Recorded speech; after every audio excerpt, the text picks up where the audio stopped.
Hello everyone. आज की जो वीडियो है वो मेरे पी एंड एल से रिलेटेड होने वाली है कि मैंने जो ऑप्शन ट्रेडिंग है वो कब शुरू की थी, उसके क्या रिज़ल्ट रहे और हम किस तरह से आगे प्रोसीड हुए हैं, उसमें किस तरह से अप्स एंड डाउन्स आए एंड आगे की स्ट्रेटेजी मेरी क्या रहने वाली है।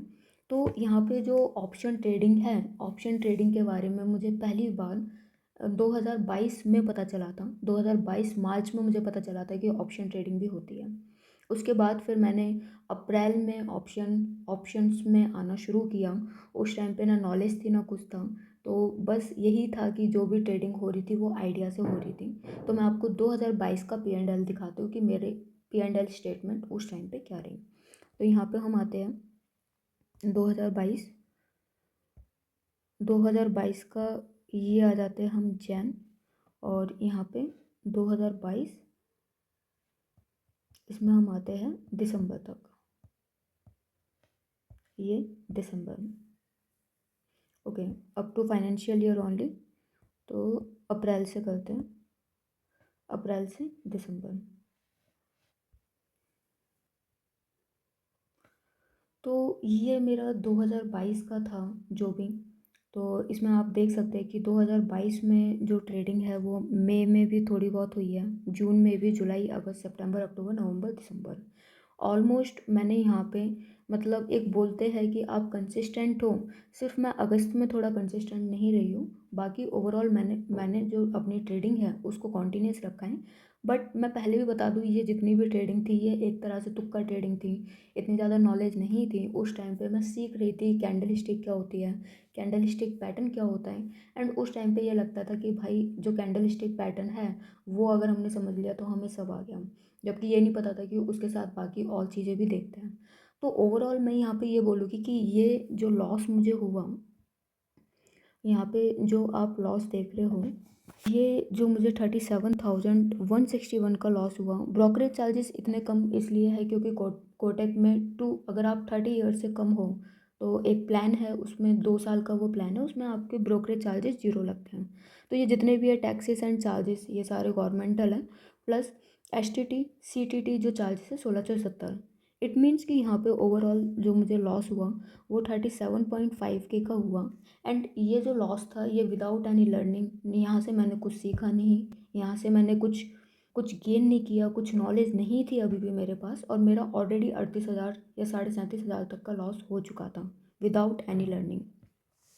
उसके बाद ये लॉस तो चलो हो गया। उसके बाद फिर मुझे लगा कि जो ऑप्शन ट्रेडिंग है उसको सीखना चाहिए, उस पर थोड़ा ध्यान देना चाहिए, सीरियस होना चाहिए। And it is like a business, इसको बिजनेस की तरह लेना चाहिए। तो ये जो मेरा लॉस था डैट इज़ 37.5 या 37K का, इसमें ये जो लॉस था मेरे कितने महीने ट्रेडिंग करने पे था, 1 2 3 4 5 6, ऑलमोस्ट 6 मंथ्स मैंने ट्रेडिंग की है जिसमें ये लॉस था। ये लॉस कम आपको इसलिए दिखाई दे रहा है क्योंकि मैं स्टूडेंट हूँ, मेरे पास पैसे नहीं रहते थे। तो जितने भी पैसे रहते थे या जितने भी सेव कर रखे थे पैसे, वो ओवरऑल लॉस यहाँ पे आ गया। उसके बाद फिर मैंने सीखना शुरू किया 2023 से, थोड़ी थोड़ी लर्निंग लेना शुरू की, सीखना शुरू किया। यहाँ मार्च तक का ये आ चुका है, अप्रैल से। तो अप्रैल का जो हमारा था, अप्रैल से ये आ जाएगा मार्च आज तक का, या ये हम बाद में देखते हैं, ये हम देखते हैं दिसंबर तक का। तो जो अप्रैल का जो हमारा ईयर रहा, अप्रैल के जो हमारा 2023 रहा है उसमें 1 2 3 4 5 6 7 8, हमने 8 मंथ्स ट्रेडिंग की है। हमारा जो लॉस है वो 40,000 रुपये का है। 3,000 हमारा यहाँ पे S T T and all ये सब लगा हुआ है। इट मीन्स कि ये जो ओवरऑल लॉस है वो हमारा 44K का है। लेकिन यहाँ पे डिफरेंस क्या है, still I am in a loss of 44K। अभी भी जो मेरा लॉस है वो 44K का है। लेकिन यहाँ पे जो डिफरेंस आ रहा है वो ये है कि इन लॉसेस से मुझे लर्निंग मिली है।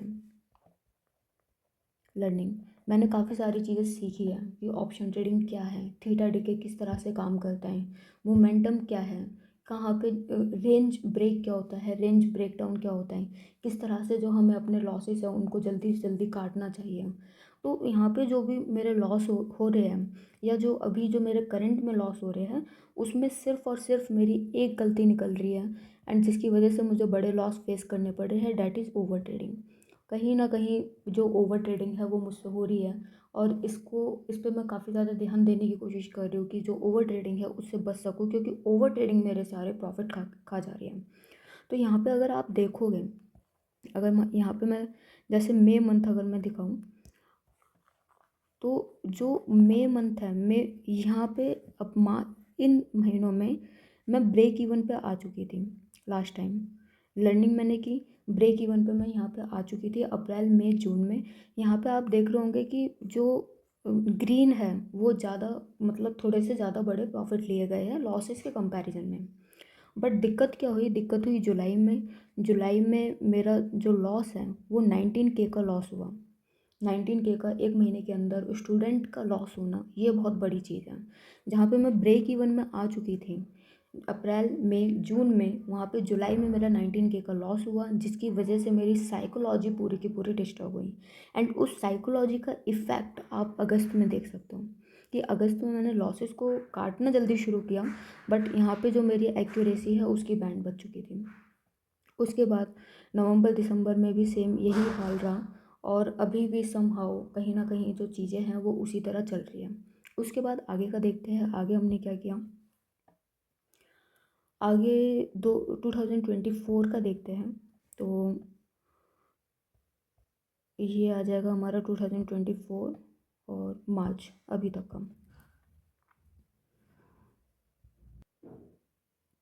2024 में भी 3 महीने के अंदर अंदर मुझे 17,000 कुछ 18 साढ़े 18,000 रुपये का लॉस चल रहा है।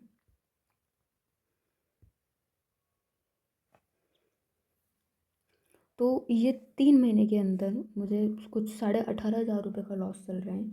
एंड आप देख सकते हो कि ये जो लॉस चल रहे हैं, ये जो बड़े बड़े जो मैंने लॉस लिए हैं, यहाँ पे जो बड़े बड़े मेरे लॉस आ रहे हैं, ये जो लॉस आ रहे हैं ये ओवर ट्रेडिंग की वजह से आ रहे हैं, क्योंकि इन जगहों पे मेरी ओवर ट्रेडिंग हुई है। एक जो मिस्टेक है सबसे बड़ी वो ओवर ट्रेडिंग।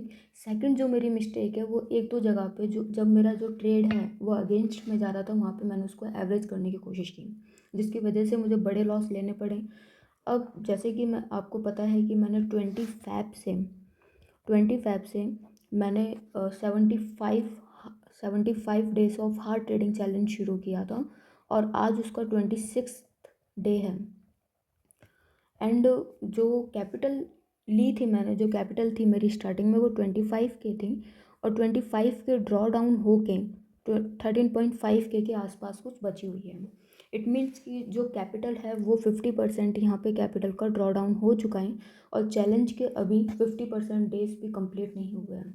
तो यहाँ पे मुझे ऐसा लग रहा है कि मुझे एक ब्रेक लेने की ज़रूरत है। मैं जो अप्रैल जो मंथ है, अप्रैल मंथ पूरा मैं ब्रेक लूँगी।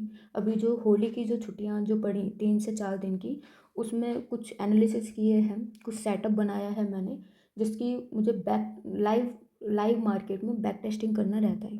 उससे पहले मैं इस कैपिटल को भी ख़त्म कर दूँ, इसमें कोई समझदारी नहीं होगी, क्योंकि ऑलरेडी मेरे पास कैपिटल बहुत कम है। एंड अप्रैल एंड तक मेरा एक और ये रहेगा कि मैं एक बड़ी कैपिटल का जुगाड़ कर सकूं, एक बड़ी कैपिटल के साथ आ सकूं, प्रॉपर रिस्क मैनेजमेंट के साथ। तो यहाँ पे अभी जो न्यू अपडेट है, जो पहले से इस चैनल से जुड़े हुए हैं, जिनको पता है कि 75 days of hard working 75 days of hard trading challenge चल रहे हैं, मैं उन्हें ये बताना चाह रही हूँ कि यहाँ पे मैं ब्रेक लेने जा रही हूँ। ब्रेक किस लिए? ब्रेक अपनी बैक टेस्टिंग के लिए, और लाइव मार्केट से हट के, जब मार्केट ऑफ रहती है उसमें मैं ऑलरेडी बैक टेस्टिंग कर चुकी हूँ, उसके एनालिसिस कर चुकी हूँ। वो जो बैक टेस्टिंग है उसमें मेरे रिजल्ट काफ़ी अच्छे आए हैं, कुछ सेटअप मैंने फाइंड किए हैं। अब जो दिक्कत आ रही है कि मुझे लाइव मार्केट में बैक टेस्टिंग करना रहता है, क्योंकि लाइव मार्केट में बैक टेस्टिंग करना बहुत ज़्यादा इम्पॉर्टेंट है। अगर वो सक्सेसफुल होती है, अगर जो भी मैंने सेटअप फाइंड किए हैं वो अच्छी तरह से काम करते हैं, then I will be back. अप्रैल अप्रैल मेरा पूरा ऑफ रहेगा। I am taking a break, not from the market but from the live trading, कि मैं लाइव ट्रेड नहीं करूँगी, बट मार्केट में मैं प्रेजेंट रहूँगी, मार्केट को मैं ऑब्जर्व करूँगी एक महीने के लिए। मई के जो प्लान्स हैं अभी फ़िलहाल जो मैंने सोच रखा है, मई में एक बड़ी कैपिटल के साथ मेरा आना होगा, एंड बड़ी कैपिटल के साथ आना होगा, उसका अगर 50% भी आने के बाद अगर ये रिजल्ट निकल के आता है कि उसका 50% भी ड्रॉ डाउन हो जाता है, then again I will start from the basic. तो तब के लिए, जब तक के लिए बस यही, आप आप सब लर्न करते रहें एंड मेहनत करते रहें।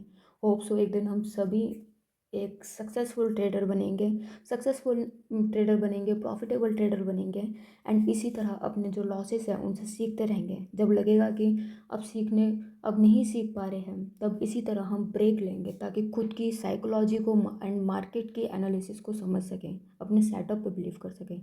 तो तब के लिए थैंक यू, बाय।